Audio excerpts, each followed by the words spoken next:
Hello everyone, welcome to another Versus Video Deck Tech. I am Brian Braun-Duin, joined again by Chris Van Meter. And we are going to be battling some Standard this week, a little change of pace from the Modern that we've been doing lately. And I'm going to be battling with Naya tokens, a strategy I employed at Grand Prix Chicago last weekend to a 12-3 finish. Respectable. Was respectable, yeah. I did lose numerous times to Mono Blue, but we will just ignore that for the time being and focus on the deck itself. So basically this deck is built around the Perf, or Perforos, God of the Forge, and everything in the deck is built to take advantage of Perforos. So we have some acceleration to kind of get the ball rolling, and then we have Voice of Resurgence, which combos very well with it. It's just a very good card in Standard right now, for one. Exceptionally good against Mono Black. Comes down before Lifebane Zombie, makes their Devour Fleshes laughably bad, can block Pack Rat for a time to buy you time for cards like Mizzy Mortars or Elspeth. Just a very, very good card in that matchup. And the other thing it does is the tokens are very good with Scion of Vitu-Ghazi. So Scion of Vitu-Ghazi is another one of the central parts of this deck along with Perforos. For one, Scion of Vitu-Ghazi makes 2 guys when he comes into play, always. Even if they kill your voice token in response, you can still get 2 birds. Yep. So you're going to trigger Perforos 3 times with just a single Scion, so that's 6 damage. But you can also populate Voice of Resurgence tokens or Advent of the Worm tokens to make just a ton of power to the board. I've had some games where I had a 3/3 voice token and a couple of mana guys. I untapped, played Scion of Vitu-Ghazi, and all of a sudden I now have like an extra 14 power on the board or whatever. That's a lot. It is a lot. It's a decent amount. My original voice token's a 6/6. I have another 6/6 voice token, a Scion of Vitu-Ghazi, and most importantly, a single 1/1 bird token. That flies. It does fly, and that is oftentimes relevant with Perforos' pump ability too. Yeah. So yeah, there's a lot of neat synergies with all these cards here, but Scion of Vitu-Ghazi is actually just a pretty powerful card on his own as well. Being able to produce multiple creatures is good against like a lot of decks such as Mono Black, where a Hero's Downfall on your Stormbreath Dragon sucks, Hero's Downfall on Scion, you just kind of shrug it off. You're like, that's fine, I'll just keep hitting you with birds. Yep. So there's a lot of awesome stuff there. And then there's also Corsair Krufix, just a very solid generic creature in these kinds of decks. Yeah, I imagine in most decks that are going to have basic land forest in them are also going to have at least 8 of these 12 cards. Exactly. So, as we saw in Block Constructed, 7 of the 8 decks in the top 8 had 4 Sylvan Caryatid and 4 Corsair Krufix. So get used to it because they're not going away. They're not going away. And one of the, like basically just that. Like Corsair is just an insane value card in a deck like this, and one of the things about this deck is like you actually play super defensively. So you're kind of like the defensive deck in a lot of matchups, and then you just rely on Perforos to deal like huge chunks of damage to your opponent. So you go from like chumping with voice tokens or like holding down the fort with Corsair, holding down the fort with Scion of Vitu-Ghazi, to just like immediately turning the corner at one point and just being like, all right, I'll attack you for 10, play an Elspeth +1, you take 6 from Perforos. You know, now you're at 4 and you're just dead next turn. So that is one of the sweet things about this deck. It's actually really interesting. When Theros and the subsequent 2 sets have came out, we see all these gods that are basically rewarding you for playing off the synergy that the devotion mechanic adds. Yep. So cards like Thassa.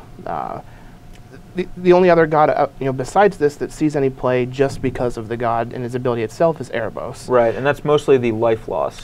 Mostly the life loss. But here we have Perforos, and we're just built on taking advantage of the additional abilities that he has. We actually have no way to turn him into a creature in the deck, so he's always just going to be a 4-mana enchantment. But because we're doing that, we're not being destroyed by cards like Thoughtseize that's able to take a linchpin card off of our devotion strategy that we're focusing on. Like against the mono green devotion, you just Thoughtseize them and take their Garruk, and they just have like a bunch of burning Tramissaries and stupid creatures. But against this deck, like you Thoughtseize them and you see Perforos, Scion of Vitu-Ghazi, Elspeth, Xenagos, you're just like, well, what do I take? All these cards are amazing by themselves, and they just happen to work together well too.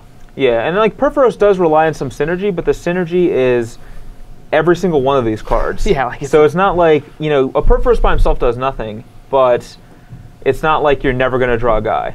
Like, you're never going to draw a Planeswalker. He's good with all these cards. Like, even Domri +1, you can reveal Perforos from that. So yeah, it's pretty cute. it is extremely cute. In fact, some of my opponents commented on how cute it was when I did that.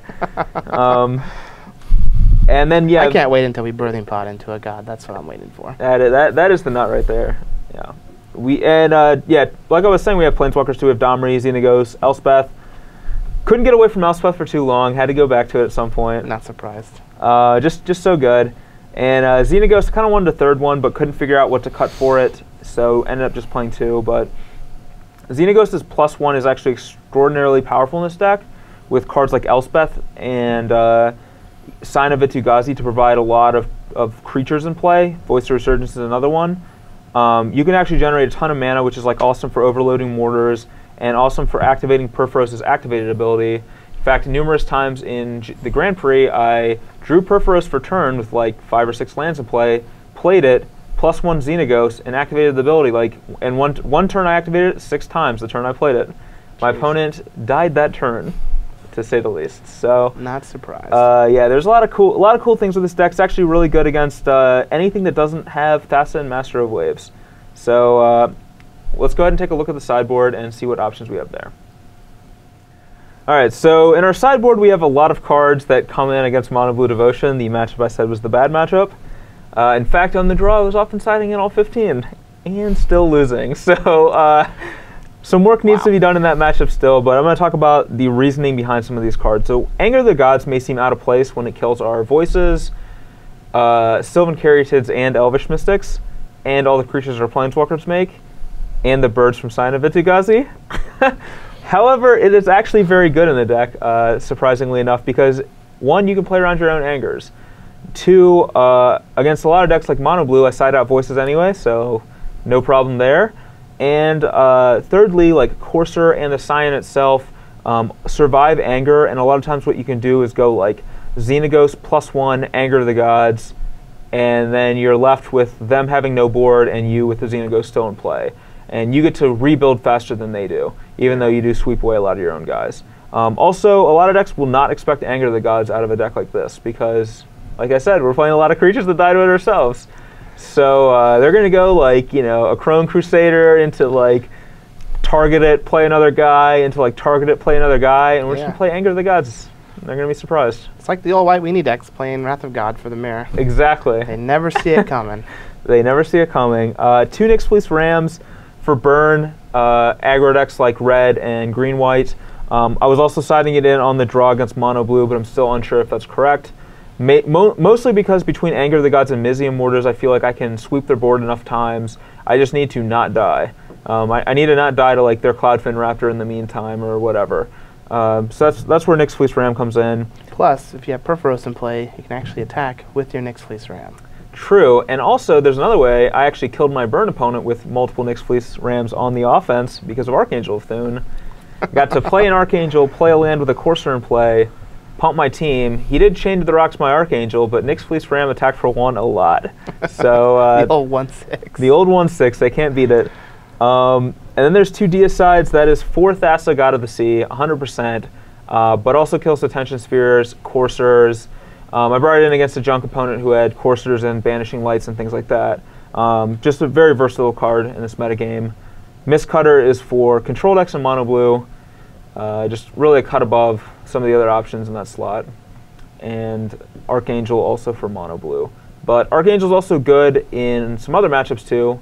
The red decks, the burn decks, some of the other mid-range decks. I played against a Naya deck where I actually lost because he had main deck Archangels, and I won game 2 because I brought in mine and drew them.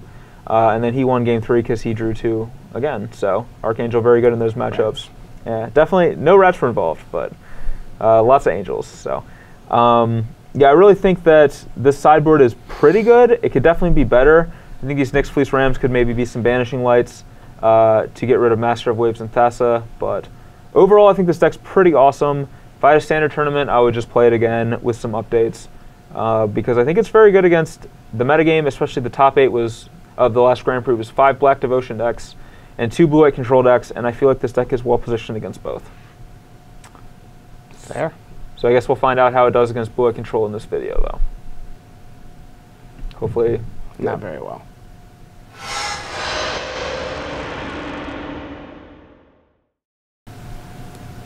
Clear. Goulet.